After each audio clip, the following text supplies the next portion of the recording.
o Play Center lá, William. Olha a montanha-russa. Olha que grandão. Parece a Disneyland. A emoção, o prazer, a alegria de ser criança outra vez. Play Center, aqui é o lugar pra você brincar e se divertir. Play Center, traz felicidade pra qualquer idade, faz você sorrir. Play Center, alegria de ser criança outra vez. Eu, na verdade, não sei nem por onde começar esse vídeo, mas que tal a gente começar com Era Uma Vez? Era uma vez um parque de diversões que em São Paulo funcionou durante 39 anos e chegou a receber cerca de 60 milhões de visitantes. Começavam as férias e a pergunta era: para onde ir nas férias? E durante muitos anos a resposta era a seguinte: No Play Center! Eu estudei o ano inteiro, finalmente as férias estão aí. Nós estudamos tudo bem, e daí? Aí que é hora de brincar, de sorrir, de sonhar, de se divertir. Vá ao Play Center, solte o seu coração. Play Center, viva essa emoção! E a galera toda se reunia e ia zoar e brincar muito no Play Center. Existiam excursões para o Play Center saindo de todo o Brasil, principalmente do interior de São Paulo, Rio de Janeiro e Minas Gerais. O parque, que abriu as suas portas em 1971, fechou as suas portas em 29 de julho de 2012. Mas falar da história do Play Center e não falar do criador de tudo isso não é falar do Play Center. E há 40 anos atrás surgia uma ideia. Há 40 anos atrás surgia um cara chamado Marcelo Gutglass, que então mudaria a história de muitos jovens, crianças e adolescentes de São Paulo. O Play Center, na verdade, foi uma montanha-russa de acontecimentos. E qual a verdadeira história do Play Center? O que levou o Play Center a fechar? O que de tão inovador o Play Center trouxe para o Brasil? E como Marcelo Gutglass surgiu praticamente do nada e montou esse império do entretenimento em São Paulo? Tudo isso hoje no Mundo Surreal, depois da nossa introdução. Mas antes, se inscreva no canal, deixe seu like, pois seu like é muito importante pra gente. Eu sou o Pedro Monsur, já agradeço sua companhia aqui comigo. E para fortalecer a nossa amizade, não esquece de compartilhar esse vídeo com seus amigos que curtem história e que curtem parque de diversões, porque dá um trabalhão da cacilda para fazer tudo isso. E põe trabalho nisso.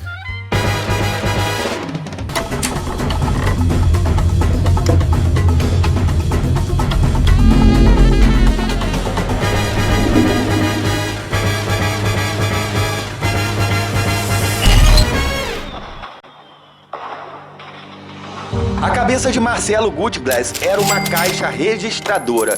Jovem, de origem judaica, os negócios já lhe corriam no sangue quando materializou um sonho que multiplicaria sua conta bancária por 30 vezes. E não só sua conta bancária, como também a adrenalina de muitas crianças e jovens de São Paulo.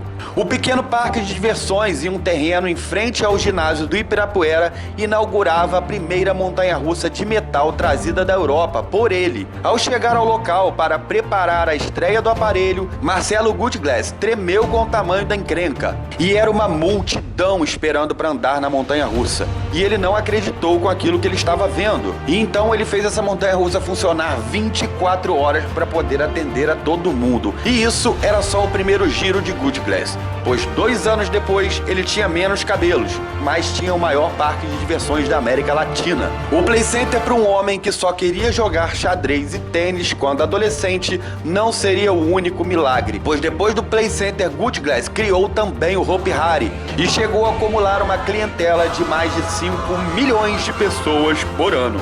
O imperador das diversões no Brasil, um Walt Disney brasileiro, Gutglass comprou mais brinquedos, expandiu os negócios e assumiu o sobrenome do tiozão mais querido do país. Sentado em uma sala no escritório do parque de diversões, ao lado da Ponte do Limão, às margens do rio Tietê, o empresário é um homem que sorri com as próprias lembranças. Ele conta que era o tiozão mais querido do Brasil e que os amiguinhos das filhas deles não saíam da casa dele e nunca permitiu que um filho dele furasse uma fila sequer. Mas é claro que os filhos dele nem sempre obedeciam. Gutglass conta que os brinquedos preferidos dele eram o Splash e o Looping Star, porque ele achava o desenho desses brinquedos perfeitos.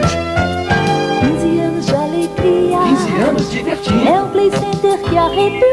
friozinho na barriga, correndo pela espinha, tocando corações.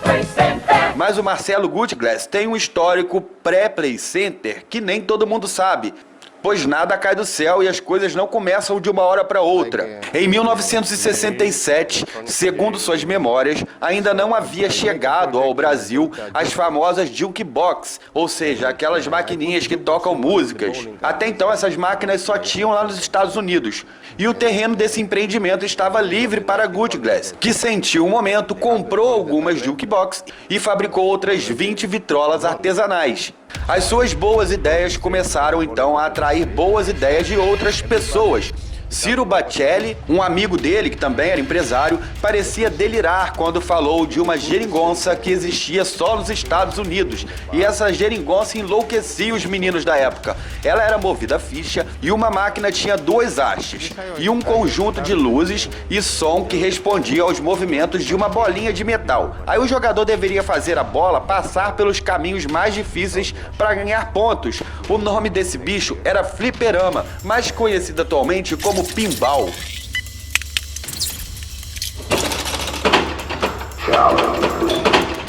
E Gutglass avisa aos pais dos anos 70 e 80 que não sabiam em quem colocar a culpa das aulas faltadas, né? Das aulas matadas que seus filhos perdiam porque iam atrás dessas máquinas de fliperama. Pois é, agora já sabem em quem colocar a culpa, em Marcelo Gutglass. Aquilo foi uma febre da época. As filas para jogar davam voltas no quarteirão. Em 1970 já eram 2,5 mil máquinas de fliperamas no país. E o empresário enriqueceu a ponto de negociar sua distribuidora com uma empresa japonesa, a Taito.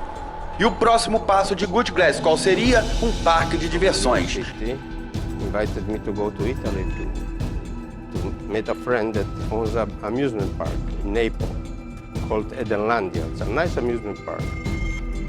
And the owner of the amusement park told me, "Do you have something like this in São Paulo, in Brazil?" I said, "Well, we have some very old parks.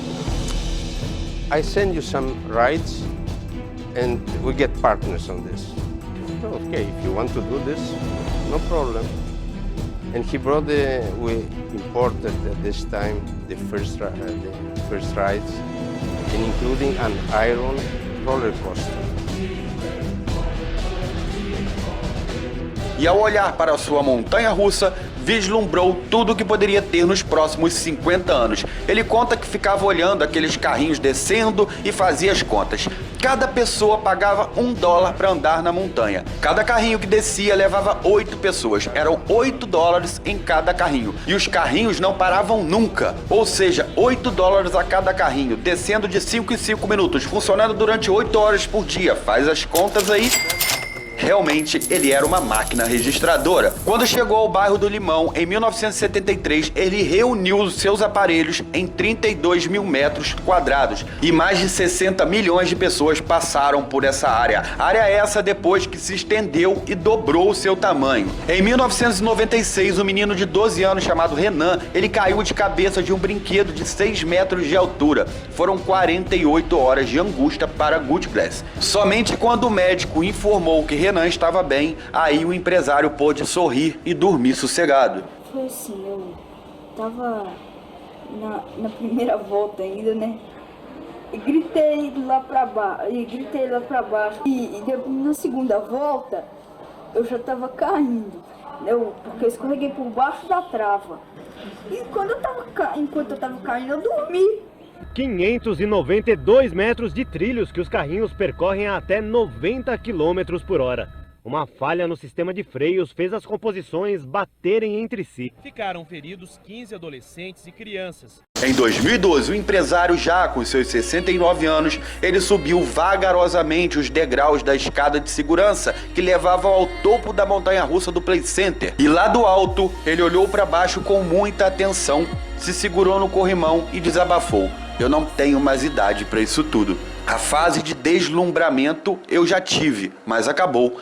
Não queremos mais ser os maiores, mas os melhores e no tamanho certo. A cena é espantosa para quem conhece a trajetória de um homem que fundou um dos parques mais famosos do Brasil lá em 1973 e revela muito da trajetória do empresário que já atingiu o topo, caiu, se levantou novamente, como se a sua vida realmente fosse uma montanha-russa. Confirmando a fama de imprevisível, Michael Jackson decidiu brincar ontem à noite. O maior parque de diversões da América Latina foi fechado mais cedo para que Michael e seus convidados ficassem à vontade. Alô, amiguinhos! Dia 12 de outubro, o Dia da Criança, eu estarei aqui no Play Center fazendo o meu programa ao vivo! Orca, as baleias assassinas ao vivo numa grande aventura. É o Orca Show, um espetáculo à parte no Play Center. Está no Brasil o conjunto mais popular no momento nos Estados Unidos. Menudo!